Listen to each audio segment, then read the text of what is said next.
Bharat live पर आज मुझसे आप उतना ज़्यादा खबरें नहीं सुन पाए होंगे। मैं बाबा बरमेश्वर नाथ के यहाँ जलाभिषेक करने के लिए गया था, लेकिन वहाँ से लौटते लौटते जो मुझे अंदेशा था वो आखिर बात हो ही गई है। नीतीश कुमार एक बार फिर से अपने पुराने रंग में लौट गए हैं और 2017 की तरह एक बार फिर से नीतीश कुमार राजगीर की तरफ प्रस्थान कर गए हैं।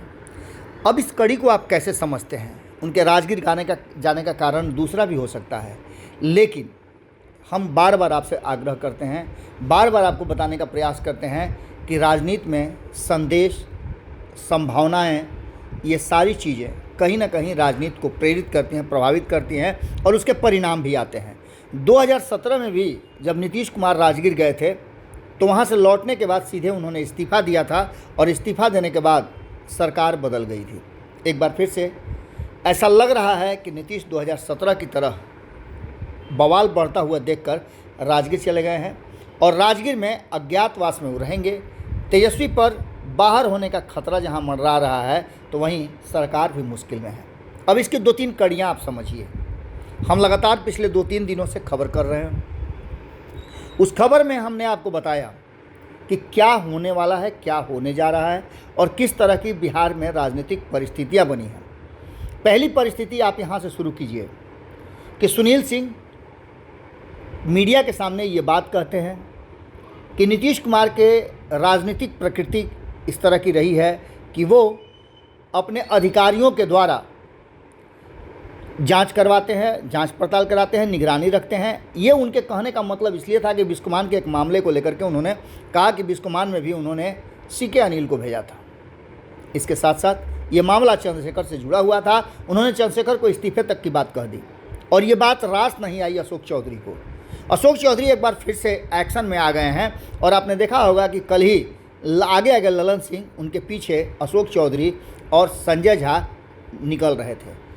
ललन सिंह जो तलखी दिखा रहे थे भारतीय जनता पार्टी के प्रति, वो तलखी नज़र नहीं आई। हालांकि उन्होंने ये बात ज़रूर कहा कि Bharatiya Janata party CBI, ED, IT का प्रयोग करती है, लेकिन इससे ज़्यादा वो बोलने के मूड में नहीं थे।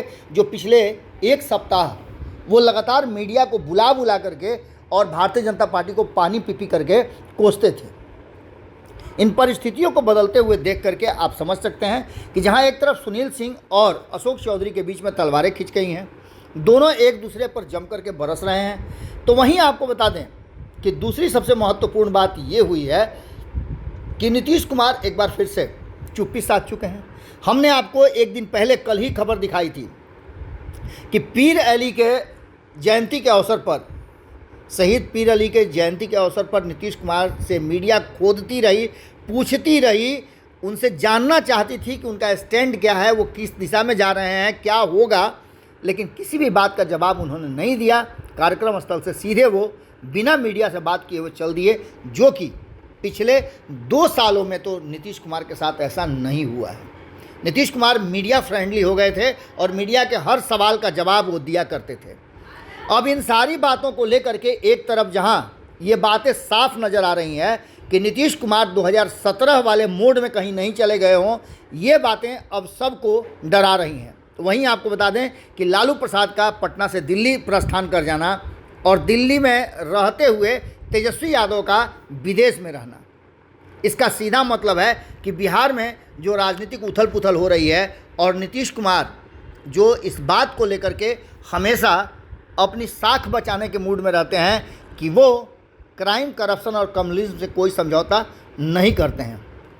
इन सारी बातों के बाद जो खबरें हमारे पास आ रही हैं कि नीतीश कुमार जब चुप्पी तोड़ेंगे तो एक बड़ा विस्फोट होगा और ये बता रहा है कि तेजस्वी यादव की कुर्सी खतरे में ज़रूर है। जुड़े रहिएगा भारत लाइव के साथ। बहुत बहुत धन्यवाद।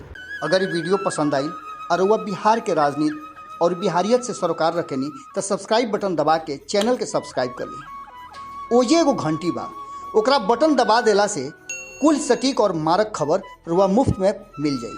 अगर रुआ पत्रकारिता के हमनी के नया प्रयोग में सहयोग कर चाहतानी तो ज्वाइन बटन दबा दी।